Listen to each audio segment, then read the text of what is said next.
Shalom sa inyong lahat. Huwag ninyong kalimutang patuloyin ang mga dayuhan sa tahanan ninyo. May mga taong gumawa niyan noon at hindi niya alam na mga anghel na pala ang mga bisita nila. Hebreo 13:2. Welcome po sa Good and Faithful Channel dito sa YouTube. Tulayin kong maging pagpapala sa iyo ito tuwing ikaw ay magbubukas at manunood. Ang pangunahing mapapanood mo ay ang pagtatalakay ng lingguhang pag-aaral sa salita ng Diyos. Darating ang araw na madaragdagan ito ng mga serye ng pag-aaral sa iba pang paksa tungkol sa pagiging katiwala ng Diyos. Ano ang dapat nating gawin upang magampanan ang misyon ng Diyos? Misyon ng Diyos, aking misyon. Bago tayo pumalaot ay manalangin muna tayo. Panginoong Diyos, Ama namin sa langit. Ang salita mo'y isang tanglaw na sa amin ay patnubay. Sa landas naming daraanan, liwanag na tumatanglaw. Amen. Nasa pang-apat na leksyon na tayo at ang pamagat ay pagbabahagi sa misyon ng Diyos. Ang ating susing talata, Juan 13:34-35. Isang bagong utos ang sa iyo'y ibinibigay ko, na kayo'y magmamahalan sa isa't isa. Kung paanong minahal ko kayo, magmahalan din naman kayo sa isa't isa. Sa pamagitan nito ay makikilala ng lahat ng mga tao na kayo ay aking mga alagad kung kayo'y may pag-ibig sa isa't isa. Panimulang salita. Mula sa pasimula, nais ni Abraham na magamit siya ng Diyos para sa misyon. Makikita ito sa Henesis 18 nang magbabala sa kanya ang Diyos tungkol sa mangyayari sa Sodoma at Gomorra.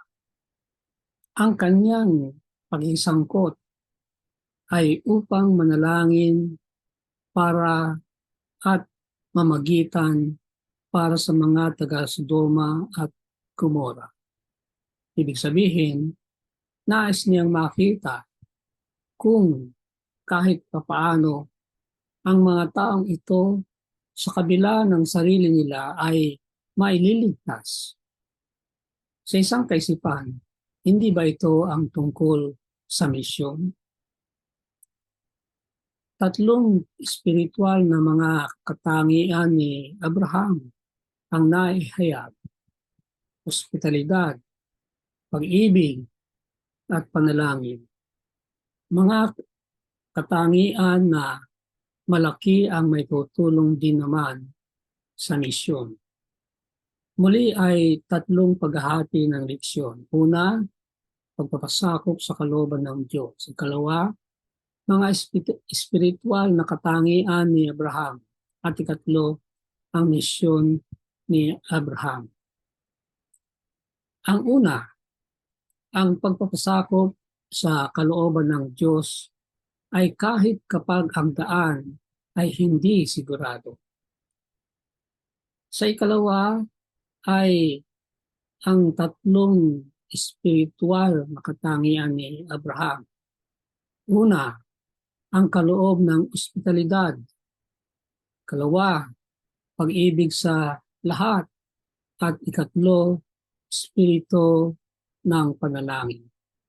Doon sa huli, tungkol sa misyon ni Abraham, ay titingnan natin ang resulta ng mga espiritual na katangian.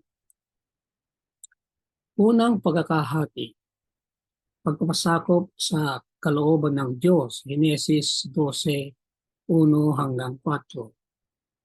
Umalis ka sa iyong lupain, sa iyong mga kamag-anak, sa bahay ng iyong ama at pumunta ka sa lupang ituturo ko sa iyo. gagawin kitang isang malaking bansa. Ikaw ay aking pagpapalain. Gagawin kong dakila ang iyong pangalan at ikaw ay magiging isang pagpapala. At sa pamagitan mo, ang lahat ng angkan sa lupa ay pagpapalain. Kaya't umalis si Abraham ayon sa sinabi sa kanya ng Panginoon. Kahit kapag ang daan ay hindi sigurado. Isa sa pangunahing katangian ni Abraham ay ang kanyang pagpapasakop sa kalooban ng Diyos. Lahat ng mga karanasan ni Abraham sa Diyos ay nailarawan sa pamagitan nitong pagpapasakop. Una, ang kanyang pagkakatawa. Umalis ka sa iyong lupain at pumunta sa lupang ituturo ko sa iyo. Hindi niya binaliwala ang tinig na ito. Yung bang iniisip na ito ay isang guni-guni lang niya. Hindi tinutulan ang mensahe. Hindi sinabing, ayaw kong pumunta. Gusto ko rito. Ang sinabi ng Diyos na ang lupaing ituturo ko sa iyo ay parang isang kakatwang paglalarawan ng isang destinasyon. Hindi ba dapat ay ipapakita na napakaganda ng lugar at maraming pang-ibang positibo. Ngunit ang sinabi lang niya ay yung lugar na ituturo ko sa iyo. Tinatanggap ang pagtawag. Isinilalim niya ang kanyang kalooban sa kalooban ng Diyos. At iniwan ang sambahayan ng kanyang ama, ng kanyang bansa. Sabi ng talata, kaya't umalis si Abraham ayon sa sinabi sa kanya ng Panginoon. Ikalawa, pagpili ng lupain. Isang pag-aaway ang sumiklab sa pagitan ng mga lingkod ni Lot at Abraham dahil sa agawan ng pagpapakainan ng mga hayop. Subalit, si Abraham ay hindi isang lalaking makikipag-away sa kadugo. Pinayagan si Lot na gumawa ng unang pagpili sa lupain na dapat sanay ang karapatan ay kay Abraham dahil una, siya ang nakatatanda. Ikalawa, sumama lang si Lot. Sabit lang nga, ika nga. Pero nagparaya si Abraham. Sinabi ng Panginoon kay Abraham pagkatapos na humiwalay si Lot sa kanya. Itaas mo ngayon ang iyong paningin at tuminaw ka mula sa dakong iyong kinalalagyan, sa dakong hilaga, imog, silangan, at sa kanluran, sapagkat ang buong lupaing natatanaw mo ay ibibigay ko sa iyo at sa iyong binhi. Genesis 9:14 at 15. Ang lupaing pinili ni Lot ay hindi pa rin sa kanya. Nanatili itong kay Abraham at kanyang mga inapo. Ikalawa, pagwasak ng Sodoma at Gomora. Nang ibinunyag ng Diyos ang kapalaran nitong mga lungsod, puno ng pag-ibig, sinikap niyang iligtas sila. Sumailalim si Abraham sa kalooban ng Diyos at tinanggap ang paghukom ng Diyos dito sa mga lungsod. Dahil wala kahit na 10 taong matwid sa lungsod, ang mga ito'y wawasakin. Bakit tumigil si Abraham sa 10? Marahil ay sapat ang bilang sa mga kaanib ng pamilya ni Lot kasama ang mga manugang, subalit tinawanan lamang ng mga ito si Lot nang magbabala ito sa kanila. Nagamit ng Panginoon si Abraham dahil sa kanyang pagpapailalim sa Diyos sa lahat ng pagkakataon. Kinakailangan gayon din tayo ngayon. Ikalawang pagkakahati. Ang mga espiritual na katangian ni Abraham. Unang kaisipan, ang kaloob ng ospitalidad. Genesis 18:1-5. Nang sila'y kanyang makita, tumakbo siya upang sila'y salubungin mula sa pintuan ng tolda at yumuko siya sa lupa at sinabi, Panginoon ko, kung ako'y nakatagpo ng biyaya sa iyong paningin, ay hinihiling ko sa iyo na huwag mong lampasan ang iyong lingkod. Hayaan mong dalhan ko kayo rito ng kaunting tubig at maghugas kayo ng iyong mga paa at magpahinga kayo sa lilim ng kahoy. Kukuha ako ng kaunting tinapay upang makapagpalakas sa inyo.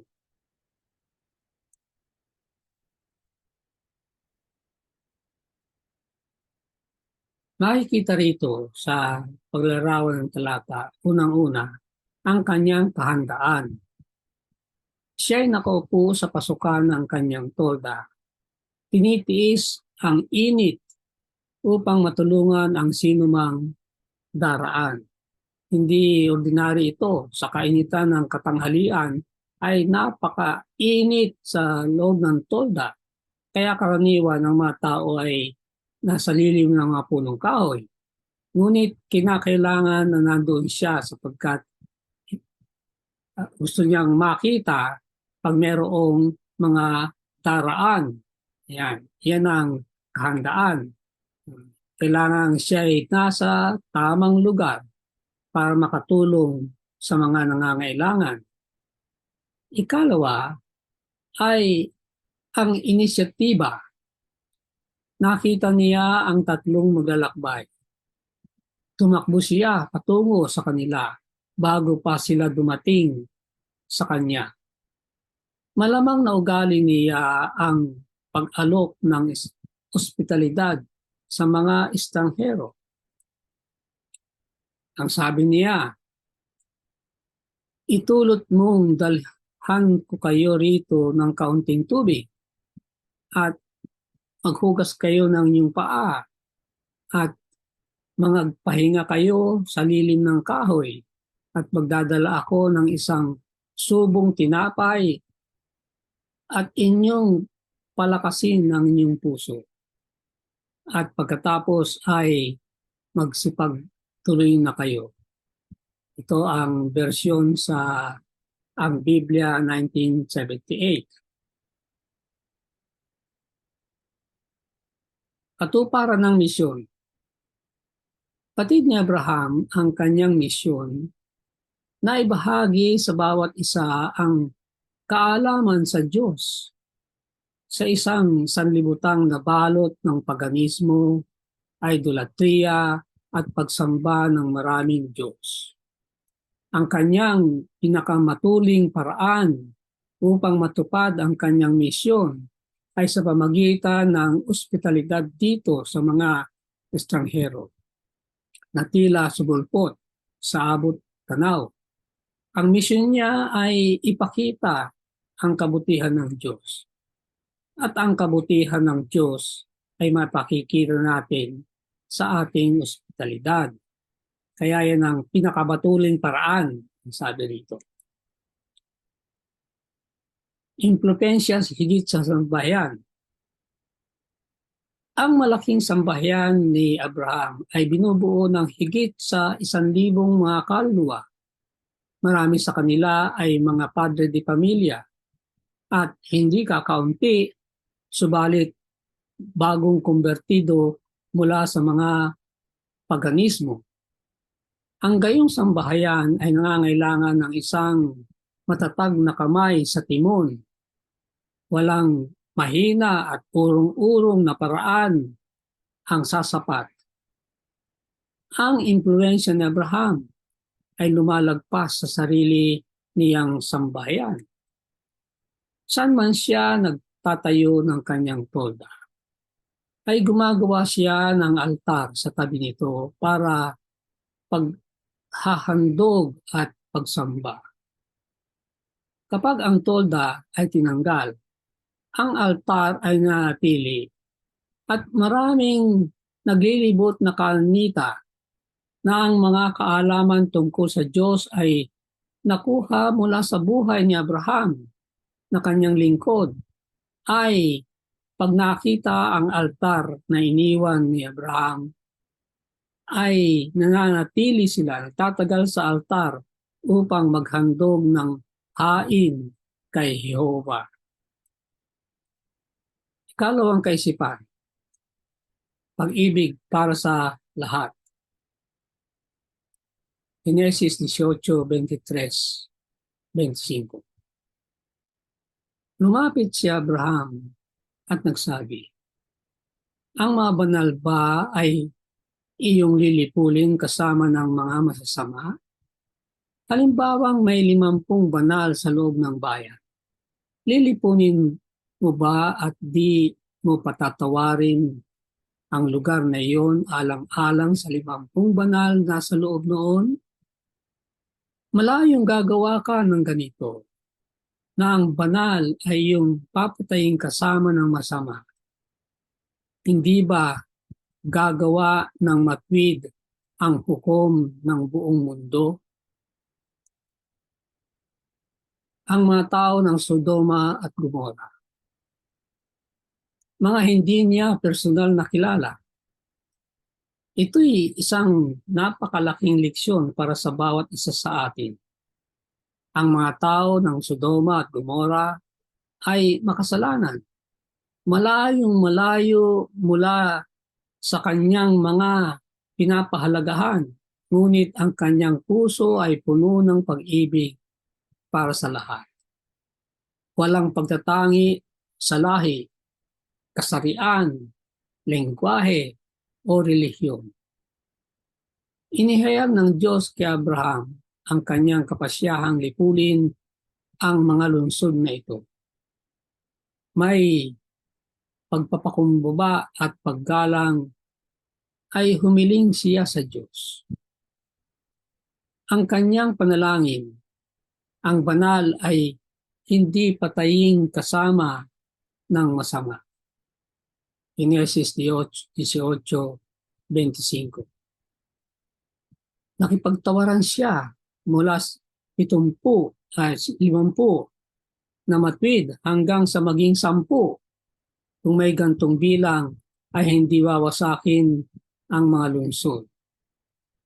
Makakaligtas ang masasama dahil sa mga matwid.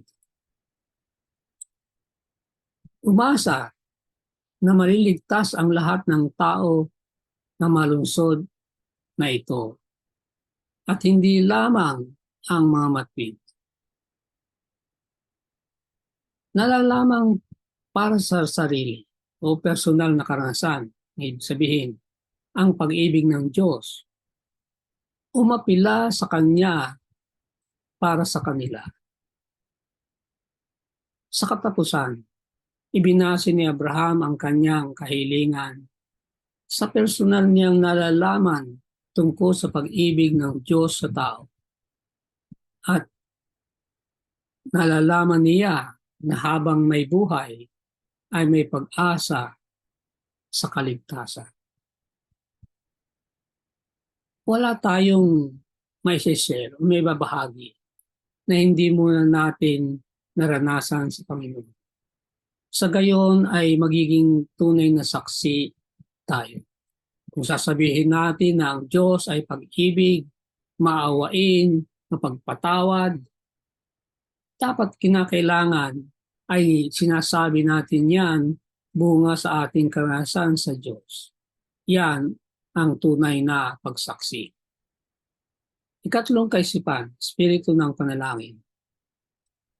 Genesis 18:32 at 33.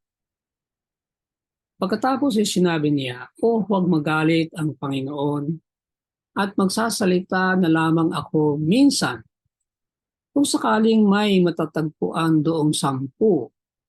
At sinabi niya, "Hindi ko lilipulin alang-alang sa 10." At umalis ang Panginoon pagkatapos na makipag-usap kay Abraham, at si Abraham ay nagbalik sa kanyang lugar. Ang usapan sa pagitan ni Abraham at Diyos ay isang tipo ng namamagitang panalangin. Nakikiusap siya para sa kanilang kapakanan. Isang tipo, isang simbolo ni Jesus bilang ating tagapamagitan sa harapan ng Ama. Ang ating misyon ngayon ay magtatagumpay lamang kung magmumula tayo sa mga panalangin ito.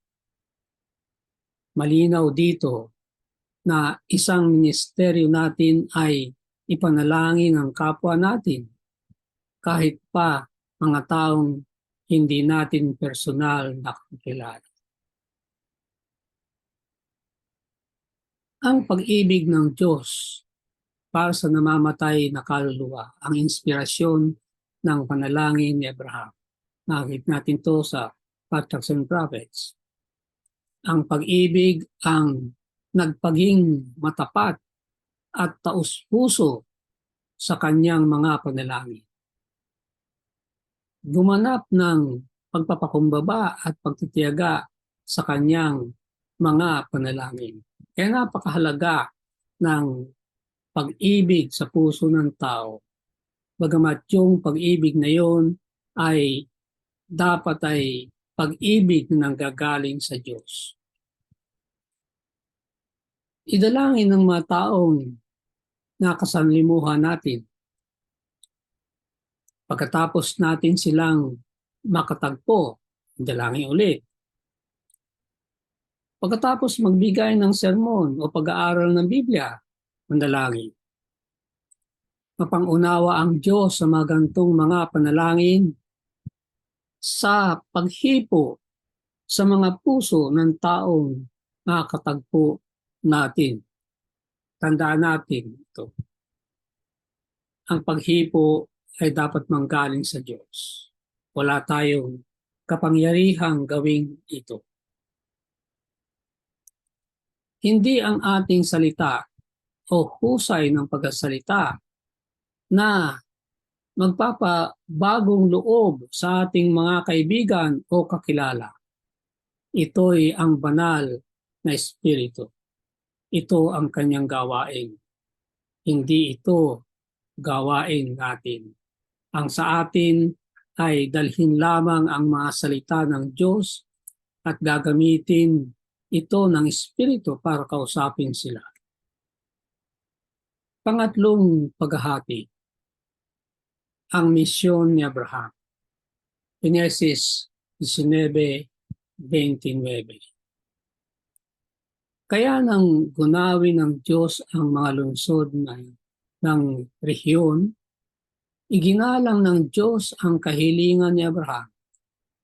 Inalis niya si Lot sa gitna ng paggunaw ng kanyang gunawin ang mga lungsod na tinitirhan ni Lot. Di ba ang pakiusap niya ay huwag isasama ang mga matuwid sa mga papatayin? Kaya ginalang yon ng Diyos at yung dalawang anghel ay pinagmadali ang mag-asawa at ang dalawang nilang anak, bagamat may pag-aatubili pa sila. Ang resulta ng mga espiritual na kalagayan. Ang Genesis 19 ay halos kahanay ng Kapitulo 18. Sina Abraham at Lot ay bawat isa ay nakaupo sa isang pasukan na o tarangkahan. 18:1, 19:1. Si Abraham ay dun sa tapat ng kanyang pintuan. Si Lot naman ay sa tarangkahan ng lungsod. Kaya may nagsasabi na marahil si Lot ay isa sa mga matatandang kinikilala doon sa lugar na yon dahil ang practice ay ang mga matatanda ay nakaupo sa tarangkahan ng lungsod at ang mga problema ng tao ay sinasangguni sa kanila.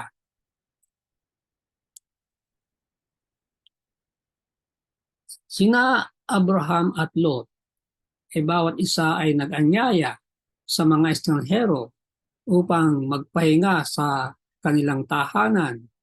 Kapitulo 18, 3 at 4, 19, talatang 2. Si Abraham ay 3 yung kanyang in-entertain.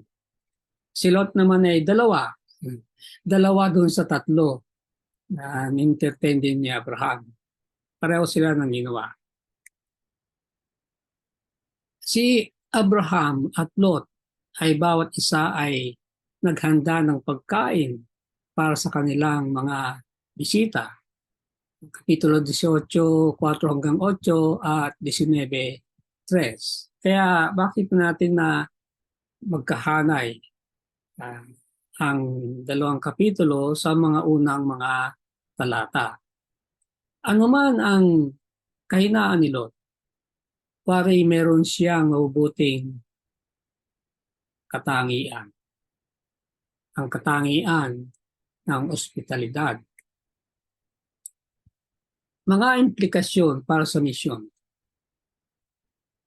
Sa dalawang lungsod, kakaunti ang naligtas.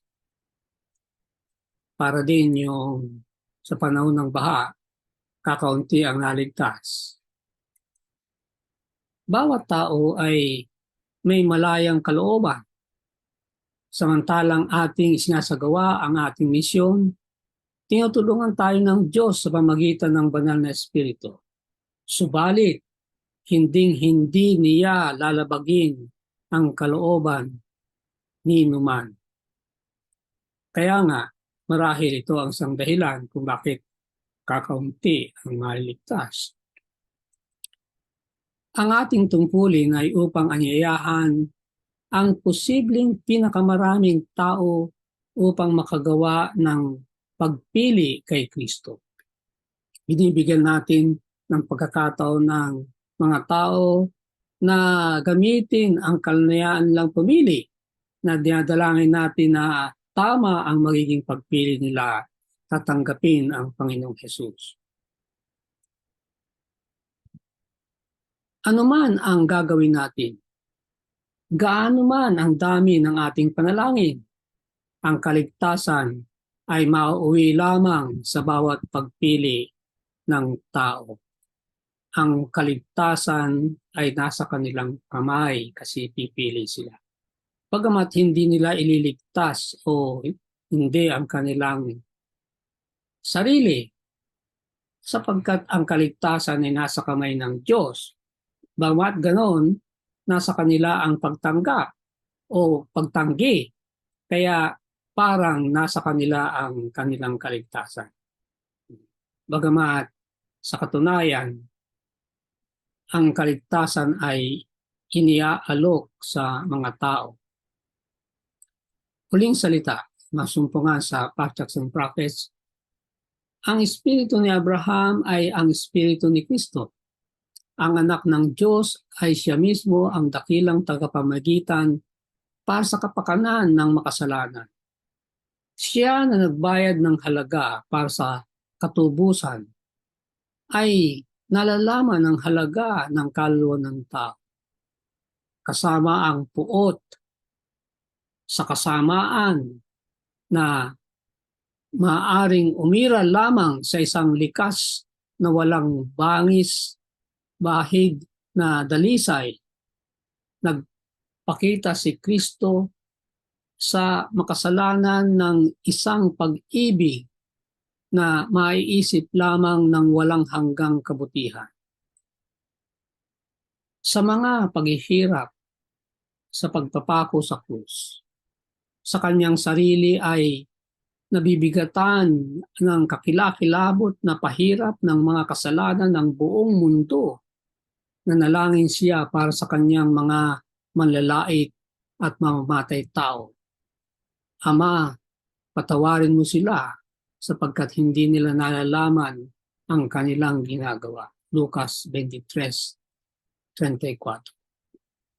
Ang kapatawarang ito ang basihan ng ebanghelyo na ang pagdala nito sa tao ay na nagkasala ay ang ating misyon sa buhay na ito. Kaya napakahalaga ng ating paksa, pagbabahagi ng misyon ng Diyos na ginagawa nating atin din. Ang dalangin ko para sa iyo. Ngayon ang Diyos ng kapayapaan, ating Panginoong Hesus, sa mamagitan ng dugo ng walang hanggang tipan, naway gawin ka niyang ganap sa bawat mabuting bagay upang magawa mo ang kanyang kalooban at gawin sa iyo ang pagkakalugod sa paningin niya sa pamagitan ni Jesucristo. Amen. Sumainyo ang Good and Faithful channel dito sa YouTube. Ako'y patuloy na nagpapasalamat sa mga taong tumutulong upang mangyari ito at makarating sa kaalaman ng marami pa. Pagpalain nawa sila ng Diyos. Malaki ang iyong magiging bahagi sa ministeryong ito kung ikaw ay magsusubscribe, kung hindi pa.